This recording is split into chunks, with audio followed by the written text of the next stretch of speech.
दोस्तों, स्वागत है एक नई कहानी में। दोस्तों, जिसने चैनल को सब्सक्राइब नहीं किया वो चैनल सब्सक्राइब जरूर करें। मेरे साथ 8 माह तक रोज हुआ गैंग रेप वह उन्हें खेलते हुए देखती रहती हैं और सिर्फ रोजमर्रा के कामकाज निपटाने या अपनी 8 महीने की दर्दनाक कहानी पुलिस या मीडिया वालों को सुनाने के लिए ही उठती हैं। सामूहिक बलात्कार की शिकार 23 साल की यह युवती बताती हैं, उन्होंने करीब 8 महीने तक रोज मेरा बलात्कार किया। 4 लोग तो नियमित थे, बाकी आते जाते रहते थे। अगर मैं कुछ ऐसा करती जो उन्हें पसंद न आता तो वह मुझे पीटते।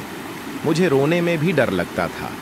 कभी एक खुश बेटी, बीवी और मां रही इस युवती के साथ मां के गर्भ को गिराने की याचिका को पिछले हफ्ते गुजरात उच्च न्यायालय ने खारिज कर दिया। अब वह अपने मायके में ही रह रही है। उसके माँ पिता की नजरें भी उसी पर टिकी रहती हैं। वह कहती हैं, यह मेरे बलात्कारियों का बच्चा है, मैं इसकी माँ हूं, लेकिन अगर यह बच्चा मेरे साथ रहेगा तो कोई भी मुझे और मेरे परिवार को स्वीकार नहीं करेगा। अदालत ने गर्भपात की इजाजत नहीं दी। मैं सरकार से प्रार्थना करती हूं कि वह इस बच्चे को अपने संरक्षण में ले लें और किसी अनाथालय में दे दें। परिवार के अंदर बेचैनी साफ नजर आती है। पीड़िता अपने गर्भ में पल रहे बच्चे को त्यागने के विचार से शायद पूरी तरह सहमत नहीं है। बच्चे को अपने पास रखने के सवाल पर वह चुप हो जाती है और धीरे से अपनी मां की ओर देखती हैं। उनकी मां जवाब देती हैं, ये बच्चे को कैसे रख सकती है? अगर ये ऐसा करेगी तो समाज और गांव हमें बहिष्कृत कर देगा। मेरे 2 और बच्चे हैं। मेरा 14 साल का लड़का कुंवारा रह जाएगा। कोई भी हमारी इज्जत नहीं करेगा। वो कहती हैं, ये मां है लेकिन बच्चा बलात्कारियों का है, हम उसे नहीं रख सकते। जब मां यह कह रही थीं तो पीड़िता एक कुर्सी पर सिर झुकाए और पल्ला ओढ़े बैठी हुई थीं। वह उस दहशत और सदमे के बारे में बात भी मुश्किल से ही कर पाती है। उन दिनों का जिक्र उसकी आंखों में आंसू ले आता है। खरगोश का गोश्त अपने 18 महीने के बेटे को खेलता देखते हुए वह कहती हैं, रात को वह जंगल में खरगोश और काले हिरने का शिकार करने जाते। 2 लोग मेरे साथ रुक जाते और गलत काम, बलात्कार करते। फिर उन 2 की जगह दूसरे 2 आ जाते। महीनों तक हर रात यही होता रहा। पीड़िता के ससुराल वालों ने उसे घर में घुसने से रोका तो उसके पति भी घर छोड़कर साथ ही आ गए। वह कहती हैं, एक रात जब मेरे अपहरणकर्ताओं ने एक खरगोश को काटा तो उसके पेट में से 2 नन्हे खरगोश निकले। मैं खुद को रोक नहीं पाई और तुरंत उनमें से एक को उठा लिया, जिसने मेरी उंगलियां कुतरनी शुरू कर दी। इससे मुझे अपने बच्चों की याद आ गई और मैंने रोना शुरू कर दिया। पुलिस को दी शिकायत में पीड़िता ने 7 लोगों को नामजद किया है और बताया है कि वह उसे लगातार पीटते थे। बात करते हुए उसके हाथ और जबान कांपते हैं। वो कहती हैं, मुझे रोता देखकर एक को गुस्सा आ गया और वो अपनी बंदूक से मुझे पीटने लगा, जिसमें बाकी भी शामिल हो गए। उस घटना के बाद उन्होंने कुछ दिन तक मुझे भूखा रखा। मैंने खाना मांगा तो उन्होंने मुझे खरगोश का गोश्त दिया, जो मैं खा नहीं पाई।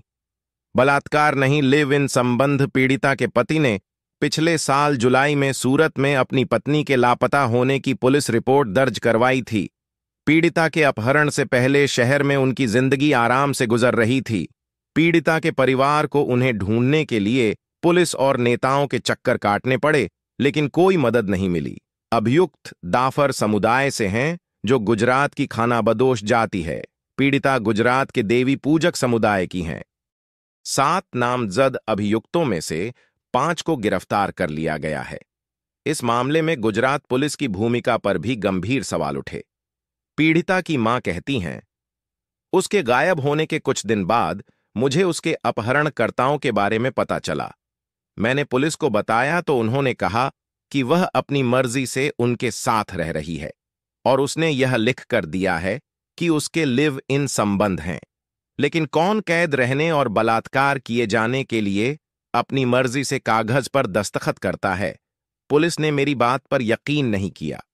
लेकिन इस मामले के जांच अधिकारी पुलिस उपाध्यक्ष तेजस पटेल इससे अनभिज्ञता जताते हैं।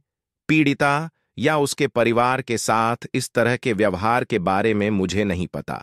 हमने 5 अभियुक्तों को गिरफ्तार कर लिया है।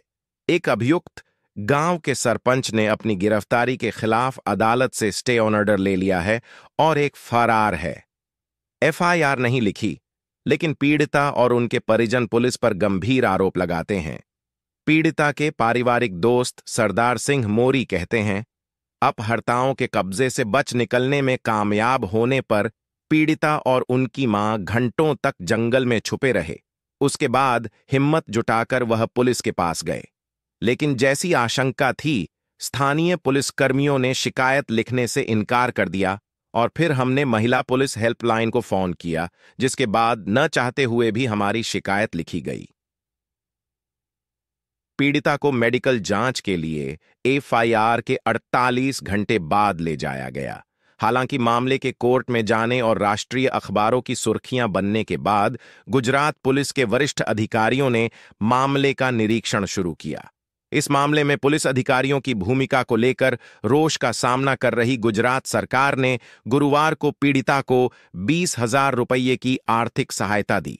उसके लिए अब बलात्कार और गर्भ में पल रहे बच्चे को पैदा करने की मुश्किल से ज्यादा बड़ी चुनौती है पवित्र होने की कवायद को पार